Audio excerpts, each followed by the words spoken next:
Welcome to Sure Thing. We're Lakey Peterson and Kaleigh Gilchrist, two athletes who love exploring the world and sharing our stories. We'll be taking you through the good times, the tough times, and everything in between. Basically, it's about chasing dreams, staying inspired, and having fun along the way. Thanks for hanging out with us. Hey, Sure Thing listeners, this is your host, Kaleigh Gilchrist, and your Margaret River Pro champion and Sure Thing host, Lakey Peterson. Lakes, how are you doing? Woo! Hi, everybody. I'm good. I just had a sleep. I just slept for the first time in like 2 days, so I'm feeling way better this morning, and I'm happy, and I'm here. Hang on, we got some hardware. I got to put the mic down. Wait. Yeah, let's see it. Show off the barrel. There it is. Dang, how heavy is that thing? It's heavy. It's actually really heavy. We were trying to carry it through the airport. I was just going to say, did you make Tom put that on the overhead storage? Yeah, he was putting it up for me. The stewardess were like, is there wine in it? And I was like, no, there's not wine in it. It's empty. I can get it on the plane. You're like, I wish though.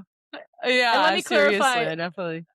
As much as I wish Lakey wasn't sleeping for 2 days because she was partying, it's more because she finished the contest, red-eyed out to Brisbane, got all locked in, and the snapper comp starting in 3 days. So it was a whirlwind.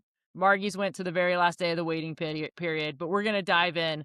Lakey, tell us about the contest. That's your second win at Margaret's. First time in 7 years, you got the victory. It was kind of a funky contest. You know, we love Margaret Rivers. It's big, it's powerful, but the swell didn't necessarily show up. Kind of some tricky conditions. So give us your overall feeling, and then we'll break down every heat. It's been a whirlwind. I didn't sleep. You're right. I've just had the craziest, 48 hours, 50 hours ever. So Margaret River went all the way to the final day of the waiting period, which the last two events actually have. Bells did too, which is honestly really rare. Usually they're able to get the event done quicker than that, but it's just been not the best waves for the start of our year, and they've had to maximize kind of the whole thing. And so literally finals day for Margie's, showed up at 6 a.m. at the beach. I was first heat for my semi, surfed my semi, made the final, obviously reset, surfed the final, won the final. And then, you have awards, podium, all that stuff, which is amazing. Just took it all in. So we kind of left the beach by probably 12:30, sort of midday-ish. Jetted home, went back, packed up all our stuff, packed up all our awards. Thank God I had Tom with me. He was super husband. And then loaded him on the roof. I hadn't eaten all day. I had a couple bananas. I was so nervous in the morning. So I was I couldn't eat that much. And so I grabbed a couple little things of food. And then went to the airport, took a red eye from Perth. So it's a 3-hour drive to Perth to Brisbane, which is not, it's one of those red eyes, 4-hour flight. So you don't actually sleep. I was just, I had internet. So I was just getting back fueling my phone. And then, I got here to the Gold Coast yesterday. I'm currently staring right at Snapper. Beautiful. And we start in a few days. So it honestly has just been such a fast turnaround. I'm really trying to enjoy the win, and I definitely am going to go to a nice dinner here. I have my managers flying out, and some people from CI are going to be here, so I'll do a celebratory dinner here. But I don't know, it's funny, I actually just texted the sports psychologist I work with a little bit, and I was like, how do I enjoy this but also reset and get ready to go in a few days, because this one means just as much as the last one. So that was a bit of a long-winded answer, but that's been my last sort of 50 hours of life. And I finally slept last night. I just slept 12 hours straight. So I feel way better. That's so amazing. That's the insight that, viewers want to hear, because they don't understand the waiting period situation and how quick you have to move from one contest to the next. And obviously you have that win and you want to enjoy it and you deserve it. So you definitely need to go on someone else's dime to that nice dinner that you're saying. We're definitely, I know. We were in the airport lounge when we got there because it was such a whirlwind. And I was like, well, I'm going to have a glass of wine here. So we were in the airport lounge, having a glass of wine before my flight. This is as celebratory as it gets right now. So yeah, well, but it is. We're back to back. it's crazy for you guys, but as fans, it's the best because it's like you finally get to the end of the contest, and normally we have to wait a week or maybe 10 days or Yeah. even longer for the next contest. But for us, it just rolls right in. So I feel like I'm watching back to back to back contests. So we love it. For you guys, it's a little harder, especially if you're like Lakey making finals day back to back. So Yeah. walk us through the contest. You missed round 1, which is normally a great thing. That means you skipped it because you finished quarterfinals in your first event, so you got seeded into round 2. But round 1 was pumping. The WSL ran double heats, 24 heats. I think it's the most they've ever ran, and you're probably sitting and watching Margie's main break go off. Are you a little bummed you're not surfing, or do you have, the big picture in mind where you're like, okay, this is meant to be. I'm seated. It's okay. I'm not out there. Yeah, I mean, I was happy to skip round 1. It's just nice to be seated into a round further, honestly, no matter what, because you really don't want to lose in that first round, even though you're never thinking you're going to. But it's sketchy, and that first round's really hard. Like Chris Moore's in that round, Erin Brooks is in that round, Stephanie Go, everyone on tour is so good. So, it's not like it's a walkthrough round by any means either. So I was stoked. It was definitely hard to watch like such great waves and know that there wasn't a day like that on the rest of the camp, like for the rest of the event. It was going to be like a polarizingly different day when I surfed, which it was. But yeah, I was kind of stoked to skip that day. I was also pretty sick when we got there, so I was like just taking all the rest I could get and to have an extra day on the couch just to kind of try and regroup before my heat with Erin before my round 1 was really needed, even though I still ended up being really sick in that first heat. But yeah, that was, I think you're right. I think it was the most days, the most heats in WSL history they ran that day. They did overlapping and it was like dawn to dusk. I felt for the judges at the end of that day. But yeah, Well, and then maybe that's round 1 why for us, was maybe that's polarizingly why they different. maybe didn't make the best calls. They were still gassed from that day 1.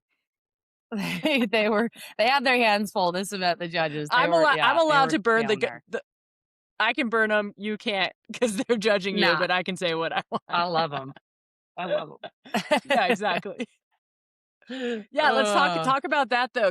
I mean, we were texting. I knew you were sick, but then I listened to your post-heat interview in round 2 versus Erin, and I was like, oh my God, she is really sick. And you could just hear it in your voice, see it in your energy. I mean, you got the job done, but as a professional athlete, you're obviously going to be sick in some events. What do you do both physically and mentally different during those tough times when you're feeling under the weather, but you still have to perform?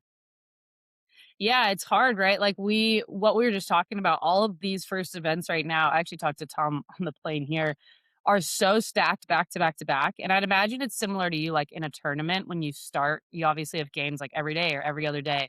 So you really, like right now for us, if you get like a little niggling injury or if you do get sick, it's just hard because you don't have that much time to recover. And so we kind of got there from Bell's and we were staying with Molly and she was sick. And then I got what she had. Tom somehow didn't get that sick, but yeah, I know.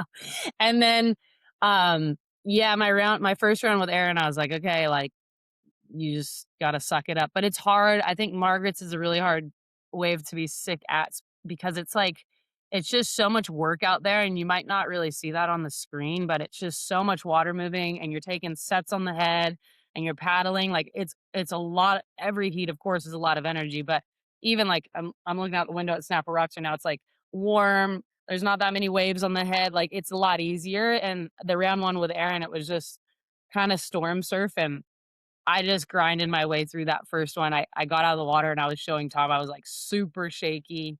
And then I got lucky because there was this huge storm front coming. And so the contest got called off for like 4 days. And I just laid in bed literally the whole 4 days and was able to actually recover before we ran another heat, before we ran my quarterfinal. And so usually like when you have that many lay days in a row, you kind of go a little stir crazy, but I was actually just so stoked to have the lay days because I was down hard. Like I was in bed for like 4 full days basically before I surfed that next heat. So yeah, I don't know.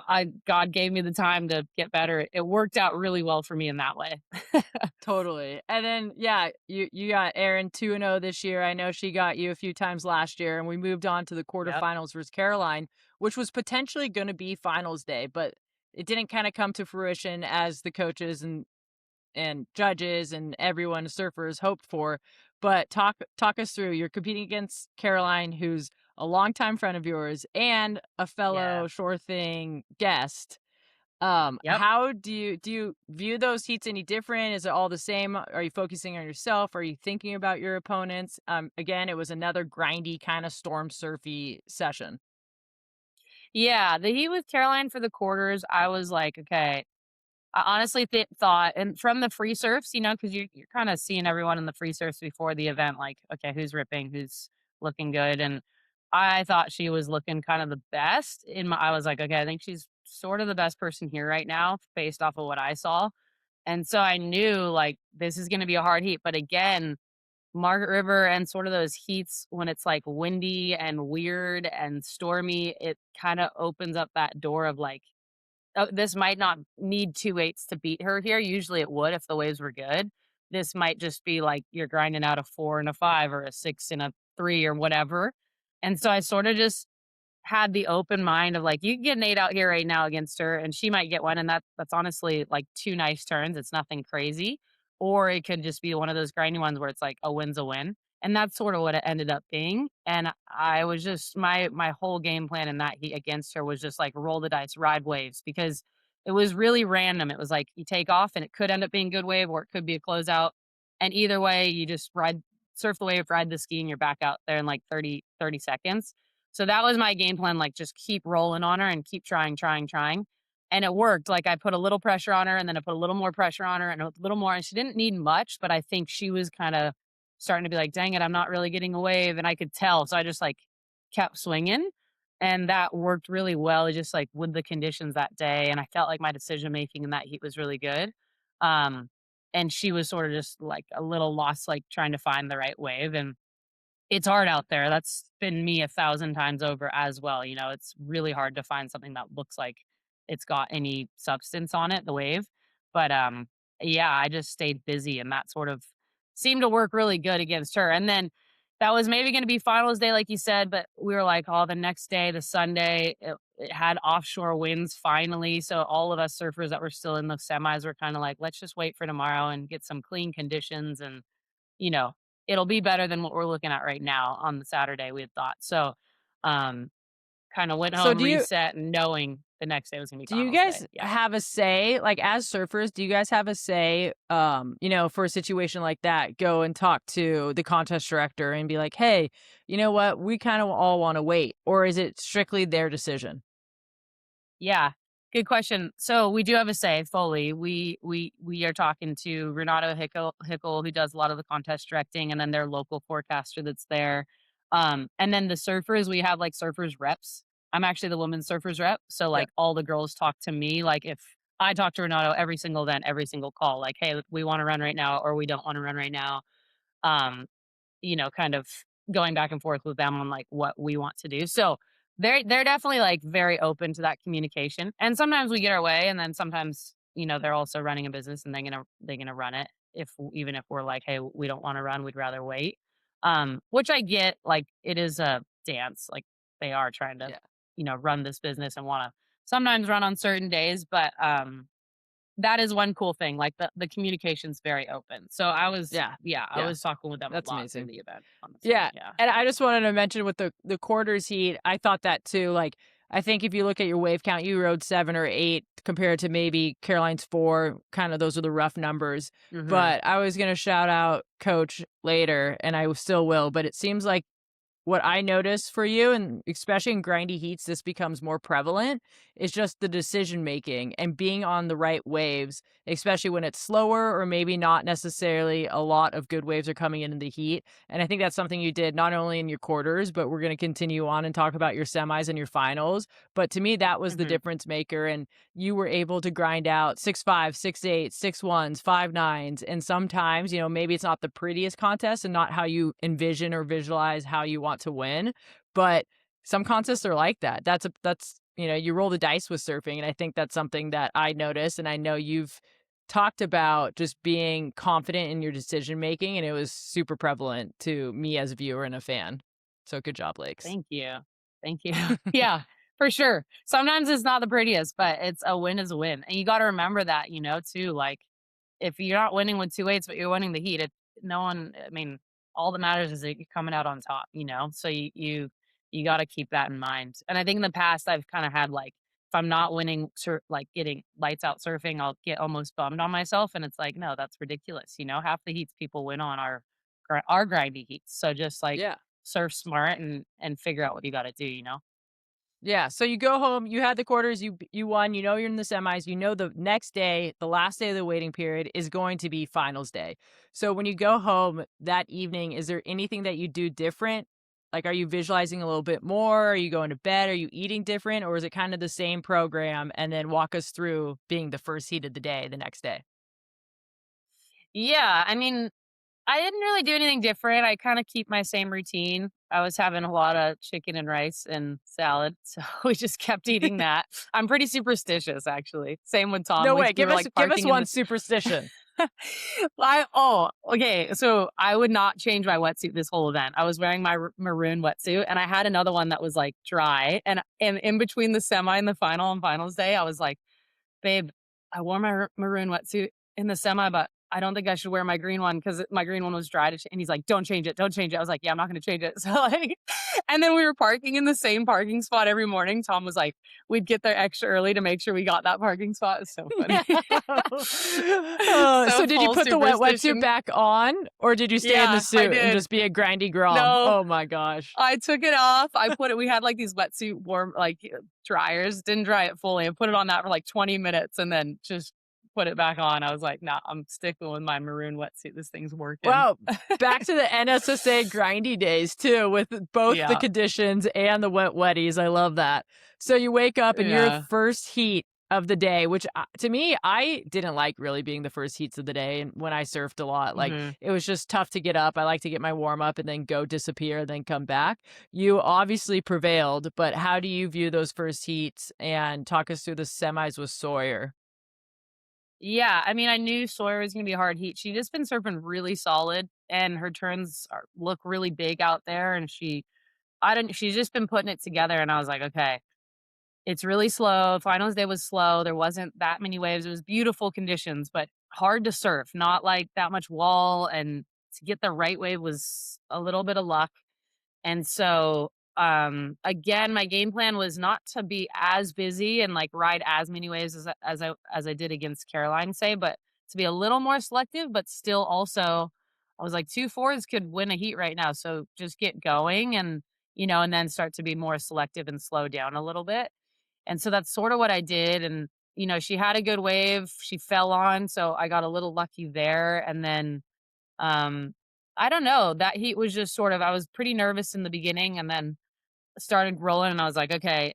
And I got my feet underneath me and sort of just at that point, honestly, I remember being like, okay, I'm just going to keep making the best, smartest decisions I can. Cause today is like kind of 80% tactical decision making rather than like the surfing. Cause it's sort of average out here. And yeah, I don't know. It just sort of, again, it was one of those heats where things just kind of worked my way. I put the pressure on her. I surfed just like a simple but smart heat and was like, all right, I'm into the final. Like, let's just try and dial it up in the next one and like really get some really good waves going into the final after that. Like, really try and identify that best wave of the heat, which didn't really end up happening in the end. But yeah, I was stoked to get through Sawyer. I thought she was a really hard draw. I was like, okay, you gotta really make sure you put her in a tough position. And it's sort of, the ocean worked with me a little bit in that one. Like, it was slow and hard and she was just sort of left searching and I just had a couple waves, Yeah. I think with that heat, I think that heat is where I noticed how difficult from a viewership, not even being out there ever surfing, but how difficult that wave is and how much bump and movement in the water there is. There's a couple times that kind of both of you guys maybe skipped out or didn't finish the turns as you'd like. And I would just say, I mean, obviously Sawyer's an amazing surfer, and you look at your scores, and I think Lakey, you kind of handedly beat her viewing as the scores, like if somebody was just scrolling through the app and seeing, but that's always not the telltale because she fell on a big backhand blast. Her front foot came off, which seems kind of uncharacteristic of her. And I Yeah. think if she landed that, she'd probably get, the best score close to of the heat, and she would have been right there. And then that was their little exchange at that end of the heat, and it would have been a different ball game. So this is more for viewers to understand that even though you lose by 3 points, technically, it's really just a slip of a foot or a mistimed tap, 1 second too late or 1 second too early. It really is a game of inches out there in the surf world. Uh, yes, you make such a good point. 100%. Like every heat between myself and whoever was in, especially on finals day, it was like all I needed was like a 5.8, which is an average mid-range score. Like that is so achievable on the right wave out there. And so, which is not a position I would like them to need way more than that in the end. But, half the time it was like, and Sawyer needed more in the end, but Yeah. but it's very gettable. You're right. Like it might look like I win by all these points, but that's just one wave away. And that is a game of inches. Like you're so Yeah. right, which is, yeah. And then I know that's what it's scary, but it makes it interesting. But you're leading into the finals. So you have a Yeah. final place, like you're getting first or second. The pressure's a little bit off because you made it that far, or at least that's the way I viewed it. I always thought the semis were always the hardest. But you want to win this thing. You've done it before. Why not do it again? Yeah. And you match up with your sparring partner, Luana Silva, Yeah. both being coached by Leandro Dora. How do you view that? Like, are you guys talking to coach at the same time? Does he run over to talk to your camp and then runs back to talk to her? And is he telling you guys the same thing?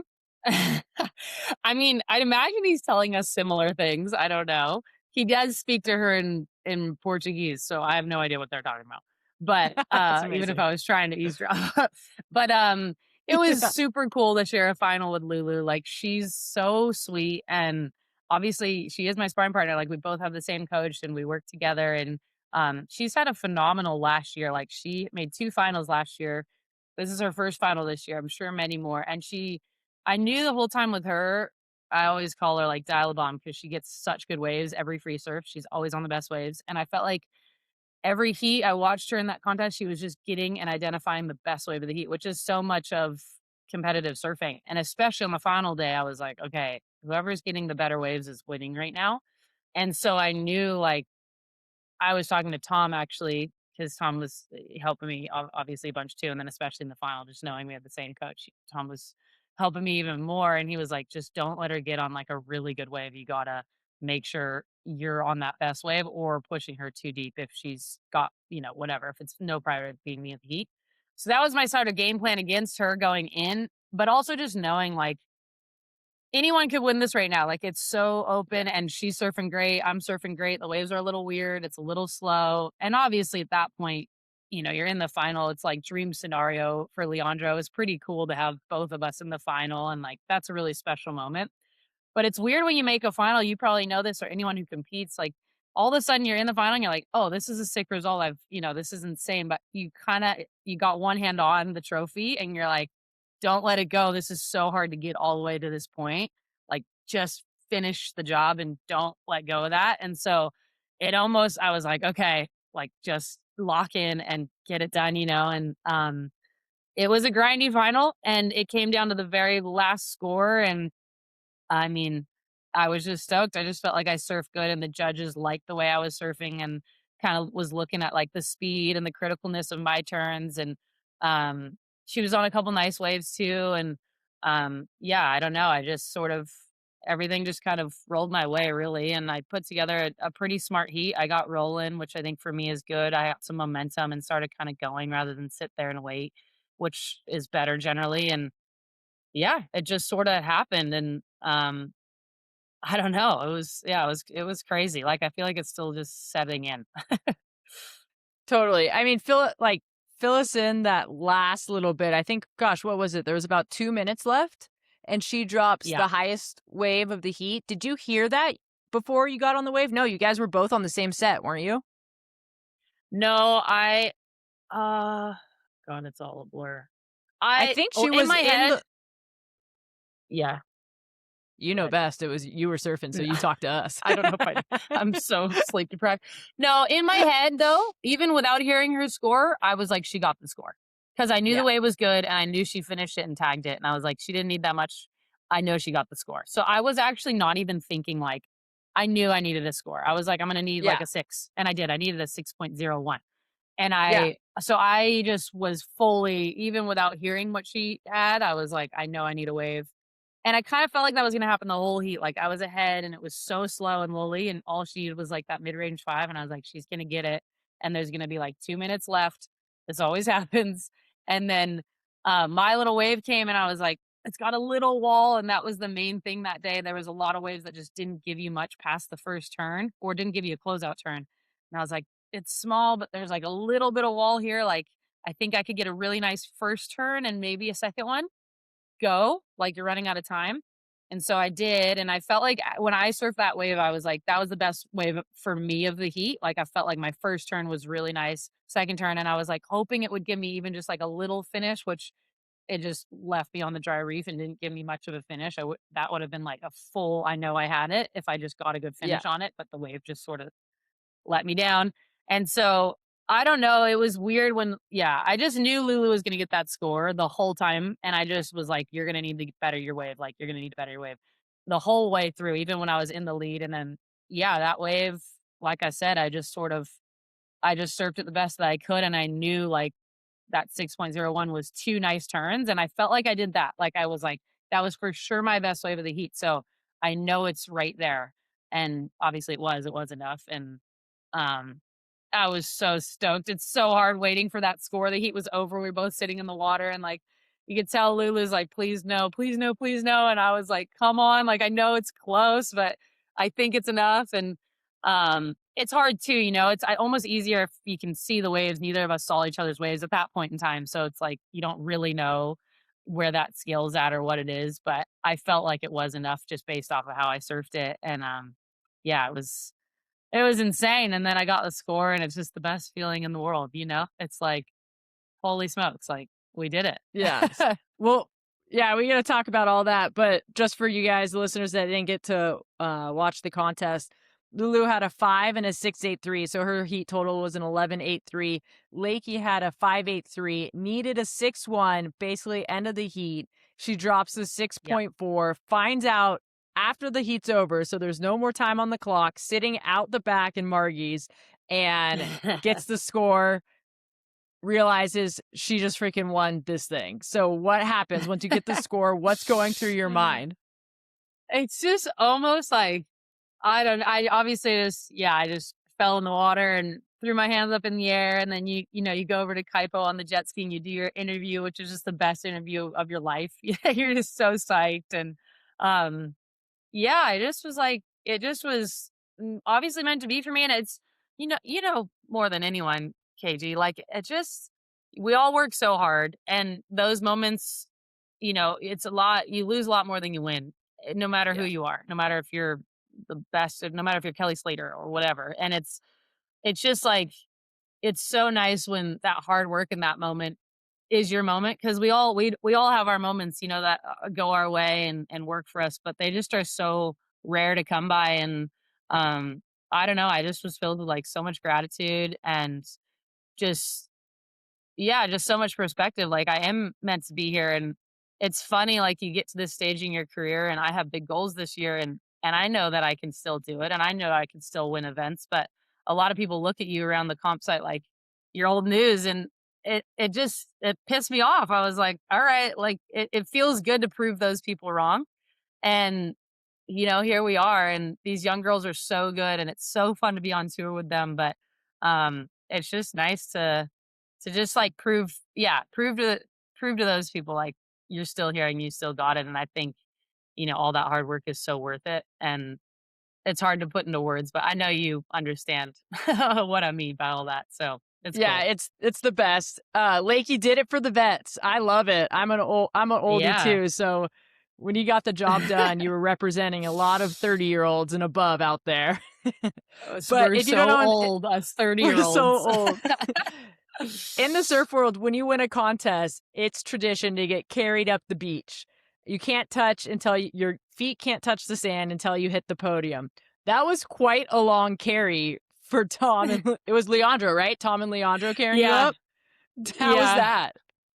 It was funny. So the Margie stairs are long staircase. And so actually we went to like the second, there's like 2 sets of stairs. And I was like, they were like, let's get up the first set and then we'll still start to carry you from the second. So we walked up the first set of steps to take the pressure off. And then they got me all the way up the top. And then it was cool. Like all the fans, there's sort of a boardwalk where us surfers walk out and all the fans sort of line up against that boardwalk. And so we got up to the top of the stairs, and usually that's where they drop me off and I do the interview there. But I was like, keep going. So we just went past all the fans and I just like high-fived all the Groms up the whole boardwalk, which was really cool. It was like thousands of people and I was just high-fiving all of them. And I just like, that's so etched in my brain. And I remember sitting there high-fiving all of them, like telling myself, like, soak this moment in. This is so cool. Like there's tons of little kids right here looking up to you and you just won the event and they're just so stoked for you. And I was just looking at the whole crowd like this is what it's about, is this moment, this feeling, like right here. And yeah, it was so special. Shout out definitely to Tom and Leandro's well executed carry at the beach. I know. I mean, it was crazy. I'll talk a little bit more about what I did this weekend, but I was announcing polo and the game didn't end until 8. I wasn't on my phone much and I get a text, I think, or maybe whatever on Instagram. Like all I see is Lakey capitalization, like from someone from SB or something. I was like, what?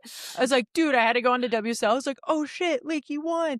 And then I was watching the videos and I literally got the chills when you're getting up the stairs and you're high-fiving the Groms. And it was just so special. And it's, you know, it might be the postpartum hormones running through me, but there were some tears. And I was like, this is sick. Like, this is so Thanks, awesome. JP.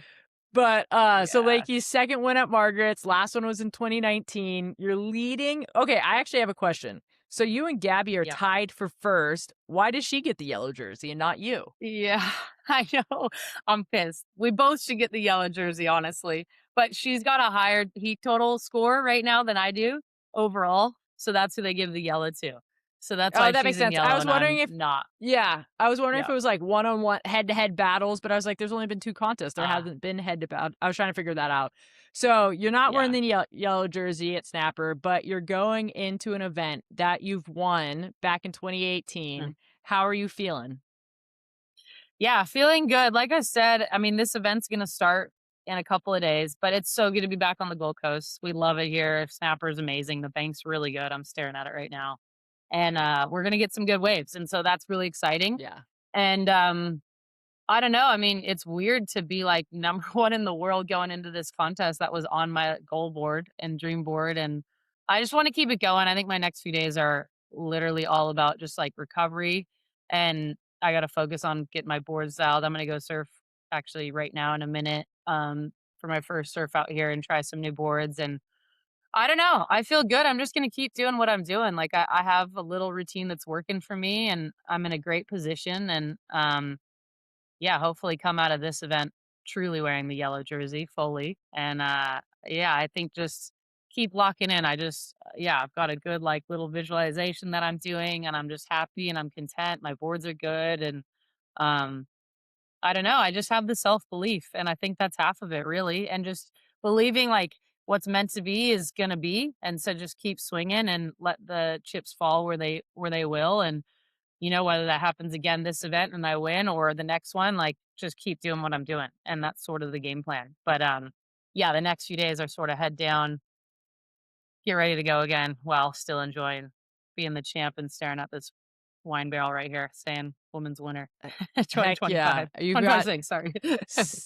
I love it. You got 7 event wins. Hopefully Snapper will be your 8th. But I want to go back to Margie's just real quick. I got to give some shout outs. I didn't watch the contest as much as I'd like, but a couple shout outs that I saw from watching on the webcast is Leandro Dora is doing something right. You know, we talked about him a little bit earlier. He's your coach. He's Lulu's coach. He gets 2 girls in the final, 2 for 2. He's doing obviously amazing things, and he has for the past. So it's awesome to see all the hard work that you both have put in pay off. And then the Brazilians in general. I mean, there was 3 out of 4 Brazilians in the quarters. Yeah. Even in the semis, it was like it's Lowe's in the other semi with George Pitter, and then Crazy. They're crushing. Yeah. And then obviously Luana. Yeah, Luana is Brazilian as well. And then, but who was able to take them down was George, who got his first event win. I don't know George at all, but it was so fun to watch him get the W, obviously get it in Australia. Obviously those Australians love to rep their country, and they are very proud to be Aussie. And just to see that win, and like you see how much it means, and you've won 7 events, but there's nothing quite like your first, and you just get over the hump. And then once you do it, I'm sure you're gonna see him believe in himself that much more. And I don't know, I just like get geeked out over all these storylines. It's so much more than just a serve contest. So those were a couple of things that I noticed. Was there anything else that you as a competitor, just as a fan, noticed? Yeah, I mean, you said it so well. So cool to see George take his first win. Also, another sweet thing is George rides for Channel Islands surfboards, and I do too. And we both won the comp. So actually, it's the first time in the Shaper rankings, Channel Islands is sitting up top, #1 in the world at the moment in the surfboard Shaper rankings. So that was pretty special for CI and Britt Merrick. and Britt. Get some dinner, you guys, on Channel Islands. Championship 100% dinner. That's amazing. That's such a sick stat. I love that. It's pretty cool. First time ever in recent years, maybe for Britt, where the male and female both won the comp. I think for Britt for sure. Wow, so that was pretty special. Yeah, and shout out to everyone who was in my corner. My husband Tom, couldn't do it without him. Leandro, everyone else, y'all know who you are. KG, all the encouragement, all the texts. It was amazing. And I'd also, just before we sign off, let's talk about you for a second. Let's change gears for a couple minutes here. You were commentating the NCAA finals this last week for polo, or weekend, excuse me, right? Yeah, it was great. I was down in San Diego, got asked to announce. So I announced the semifinals on Saturday, the finals, which was streamed on ESPNU on Sunday. And it was a really special tournament. So women's water polo has only been an NCAA sport since 2001. So it was the 25-year anniversary. Wow. And the coach of Cal, so the finals was Cal versus USC. The coach of Cal was on that very first championship team back in 2001, Coralie Simmons.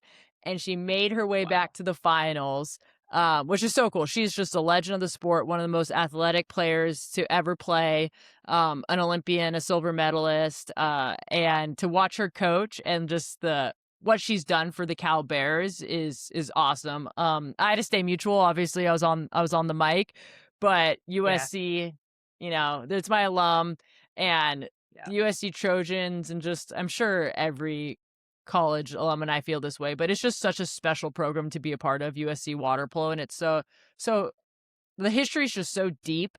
And Casey Moon was a longtime assistant. He was the assistant when I was there, a mentor of mine in the sport, and this was his first time winning as a head coach. So the game was crazy. Cool. SC won 10-9, 1 goal difference, which usually happens in the big games. And kind of like you were talking about when you were mentioning grindiness and like you just got to get the job done. Sometimes it's not that pretty. That's exactly how this championship game went down. It was not pretty, but a couple shout outs to some of the players. Emily Osmus, who's an Olympian and a teammate of mine from Paris. She crushed it, MVP of the tournament. Ava Stryker, Anna Reed, who's 5'7", like a small little lady in the goal, had 14 saves. It was just awesome. And the girls went and celebrated, I'm sure, at the 9-0 and had a night. And it was just really fun to be a part of and get reconnected with that community. So that's where I was at. It wasn't quite as fun as winning surf contest in Australia, but it was still really fun getting connected with the sport. And we got a couple shout outs on the podcast. So that was always great. Sure thing. That's awesome. Sure thing. We're blowing up. Thanks, water polo community. Keep tuning in. Keep watching. Yeah. We appreciate it. We love it. So, Lakey, I think we have to try to drop Sure Thing. You got to do it in a post-heat interview, and I'll try to do it next time I'm announcing a game, and then that will be all time. But anyways, we'll let you get to surfing. I love doing the Margaret recap. I'm so proud of you. So stoked for you. Lakey Peterson, #1 in the world. Tied. We'll give Gabby some credit, but tied for #1 in the world. Margaret River Pro, and we're jumping right back into the snapper contest in a couple days, so we'll tune in.